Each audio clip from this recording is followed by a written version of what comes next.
మన ప్రభు అయిన రక్షకుడైన యేసుక్రీస్తు పరిశుద్ధ నామములో మీ అందరికీ శుభములు తెలియచేయుచున్నాను. మీరందరూ ప్రభు యొక్క కృపను బట్టి క్షేమంగా ఉన్నారని ఆశిస్తూ ఉన్నాను. ఈరోజు బలపరిచే వాక్యము కీర్తనలు 23:1. యెహోవా నా కాపరి, నాకు లేమి కలగదు. కాపరి కీర్తన దావీదు రచించిన కీర్తన. ఈ కీర్తనలో ఉన్న మాటలు మనల్ని ఎంతగానో ఆదరించేవిగా ఉన్నాయి, మనల్ని ఎంతగానో ధైర్యపరిచేవిగా ఉన్నాయి. దేవుడు మన కాపరిగా, మనం ఆయన గొర్రెలుగా ఉండే భాగ్యాన్ని దేవుడు మనకు అనుగ్రహించి ఉన్నాడు. 23వ కీర్తన గురించి ఒక భక్తుడు రాస్తూ, ఈ కీర్తన అత్యంత ప్రియమైనదే కానీ విశ్వాసుల విశ్వాసానికి నోచుకొనిదని వ్యాఖ్యానించాడు. ఇందులో కొంత సత్యం ఉందనిపిస్తుంది. కీర్తనలో రాయబడిన కాపరి తన ప్రజల పక్షముగా నిత్య నిబంధన నెరవేర్చే యెహోవా. వేరే మాటల్లో చెప్పాలంటే ఆయన తన ప్రజలకు దూరముగా ఉంటూ వారి కష్టాలు పట్టించుకొని దేవుడు కాడు, కానీ ఆయన ఎల్లప్పుడూ వారికి సమీపముగా ఉంటూ వారి కష్ట సుఖాలు పట్టించుకుంటూ నిరంతరము వారికి సహాయం చేసే దేవుడు. యెహోవా తన గొర్రెల అవస్థతను తీర్చే కాపరి. ఆయన వారికి ఎలాంటి లోటు రాకుండా చూచే కాపరి. యెహోవా ఈరే అనే మాటకు చూచుకునే దేవుడని భావము. అంతేకాదు, ఆయన తాత్కాలికముగా చూచుకునే దేవుడు కాదు, కానీ శాశ్వతముగా చూచుకునే దేవుడు.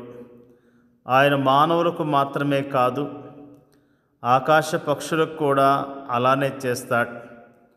ఆయన సాధారణ అవసరతలు మాత్రం తీర్చే దేవుడు కాదు, కానీ ప్రత్యేక అవసరతలను కూడా తీర్చే దేవుడు.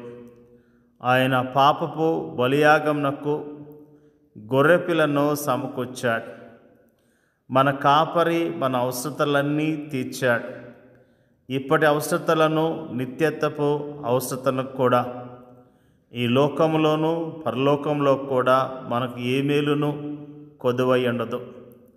ఈ కీర్తనకు ముందున్న 22వ కీర్తన యేసుక్రీస్తు ప్రభువారు బలియాగం గురించి మనకు తెలుపుతున్నది. ఈ కీర్తనకు తర్వాత ఉన్న 24వ కీర్తన 1000 ఏళ్ల పరిపాలనలో ఆయన రారాజుగా పరిపాలించడానికి గురించి మనకు తెలుపుతుంది. ఈ 3 కీర్తనలు మనకు వరుసగా 3 సందేశాలను అందిస్తున్నాయి. 22వ కీర్తనలో తన గొర్రెల కొరకు ప్రాణం పెట్టిన మంచి కాపరి మనకు కనిపిస్తుండగా, 23వ కీర్తనలో సజీవుడిగా తిరిగి లేచిన గొప్ప కాపరి మనకు కనిపిస్తున్నాడు. ఇక 24వ కీర్తనలో అంతం లేని మహిమ రాజ్యమును స్థాపించేందుకు రానయ్యున్న మహిమ కాపరి మనకు కనిపిస్తున్నాడు. ఈ కాపరి మనకు అన్ని విషయాల్లో చాలినవాడు, సమృద్ధి అయినవాడు. అలాంటి కాపరి మనకుంటే ఇక మనకేం కావాలి? దేవుని యొక్క వాక్యంలో మనము కాపరి గురించి జ్ఞాపకం చేసుకుంటూ ఉన్నాం. కాపరి మన గురించి ఎంత ప్రత్యేకమైన శ్రద్ధ కలిగి ఉన్నాడో ఆ విషయాన్ని ఈరోజున మనము జ్ఞాపకం చేసుకున్నాం. ప్రేమైన దేవుని యొక్క ప్రజలారా, నిజంగా కాపరి యొక్క విలువను గుర్తిస్తున్నావా? కాపరి ప్రతిదినము మనకు సహాయం చేస్తున్నాడు, ప్రతిదినము మనల్ని ఆదరిస్తున్నాడు, ప్రతిదినము పచ్చిగల చోట్ల నడిపిస్తూ ఉన్నాడు, శాంతిని సమాధానమిచ్చి నడిపిస్తూ ఉన్నాడు. మంచి కాపరిని మనం కలిగి ఉన్నామన్న విషయాన్ని జ్ఞాపకం చేసుకొని కాపరి అయిన దేవుని పట్ల అత్యంత విశ్వాస్యత చూపిస్తూ ఆయన కొరకు మనము జీవించవలసిన వారమై ఉన్నాం. నిజంగా మన కాపరి ఎంత మంచి కాపరి, మన కొరకు ప్రాణం పెట్టిన కాపరి, మన కొరకు మరణించి తిరిగి లేచిన కాపరి, మన కొరకు పరలోక రాజ్యాన్ని సిద్ధపరిచిన కాపరి. ఇంత మంచి కాపరిని మనము కలిగి ఉన్నాం. ఎందుకు చింతపడాలి? ఎందుకు ధైర్యాన్ని కోల్పోవాలి? ఎందుకు నిరాశతో బ్రతకాలి? మన కాపరి మనల్ని విడిచిపెట్టడు, ఆయన ఎల్లప్పుడూ మనతోనే ఉంటాడు అన్న విషయాన్ని మనము జ్ఞాపకం చేసుకుంటూ ఉన్నాం. ప్రేమైన దేవుని బిడ్డలారా, మన కొరకు సిలువలో ప్రాణం పెట్టి తిరిగి లేచిన మన మంచి కాపరిని బట్టి ధైర్యం తెచ్చుకొని విశ్వాసంతో ఆయన కొరకు మనం జీవిద్దాం. దేవుడి యొక్క వాక్యాన్ని దీవించునుగాక. పరిశుద్ధుడైన మా తండ్రి, మంచి తండ్రి, నీకు స్తోత్రాలు. మంచి కాపరి, స్తోత్రాలు తెలియజేస్తూ ఉన్నాం. ప్రధాన కాపరి నీకు వందనాలు. గొప్ప కాపరి నీకు వందనాలు తెలియజేస్తూ ఉన్నాం. నీ యొక్క వాక్యంలో నుంచి మాకు తెలియజేసిన అద్భుతమైన మాటలను బట్టి స్తోత్రాలు తెలియజేస్తూ ఉన్నాం. మేము నీ ప్రజలుగా యోగ్యముగా జీవించడానికి మీరే నీ కృపను మెండుగా దయచేయమని ప్రార్థన చేయుచున్నాం.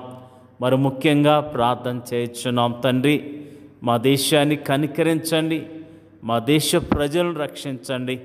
మా దేశంలో ఉన్న ప్రజలు నిజముగా మంచి కాపరిన దేవుడు యేసుక్రీస్తు ప్రభు అని గుర్తించడానికి, నమ్మటానికి, విశ్వాసం ఉంచి రక్షణ పొందటానికి మీరే సహాయం చేయండి అయ్యా. ప్రార్థన చేయుచున్నాం. మరి ముఖ్యంగా నీ నమ్ముకొని నీ ప్రజలుగా జీవిస్తున్న ప్రతి విశ్వాసిని దీవించి ఆశీర్వదించండి అయ్యా. స్తోత్రాలు. వారికున్న ప్రతి అవసరత మీరు తీర్చమని ప్రార్థన చేయుచున్నాం తండ్రి. మరి ముఖ్యంగా మా దేశంలో నీ పరిచర్య చేస్తున్న సేవకులను మీరు జ్ఞాపకం చేసుకోండి అయ్యా. సేవకుల కుటుంబాలను జ్ఞాపకం చేసుకోండి. వారి కుటుంబాలను దీవించి ఆశీర్వదించండి అయ్యా. ప్రార్థన చేయుచున్నాం. సేవకులు ప్రభువా మరి ఆయా ప్రాంతాల్లో మా దేశంలో పరిచర్య చేస్తుండగా మరి క్షేమం దయచేయండి అయ్యా. ప్రార్థన చేయుచున్నాం. అనాథలను, దిక్కులేని వారిని, చెరసాలలో ఉన్న వారిని, విధవరాలను జ్ఞాపకం చేసుకొని వారందరినీ మీరు ఆశీర్వదించండి అయ్యా. స్తోత్రాలు తెలియజేస్తూ ఉన్నాం. మరి ముఖ్యంగా ప్రార్థన చేయుచున్నాం. శ్రమల్లో ఉన్న విశ్వాసులను జ్ఞాపకం చేసుకోండి అయ్యా. వారిని ఆదరించండి, ధైర్యపరచండి. విశ్వాసములో స్థిరముగా ఉండటానికి, మంచి సాక్ష్యము కలిగి నీ కొరకు జీవించడానికి మీరే సహాయం చేయండి అయ్యా. ప్రార్థన చేయుచున్నాం. మా దేశాన్ని, మా దేశ ప్రజలను రక్షించి కాపాడమని యేసుక్రీస్తు పరిశుద్ధమైన నామంలో అడిగి వేడుకొంచున్నాం తండ్రి. ఆమేన్.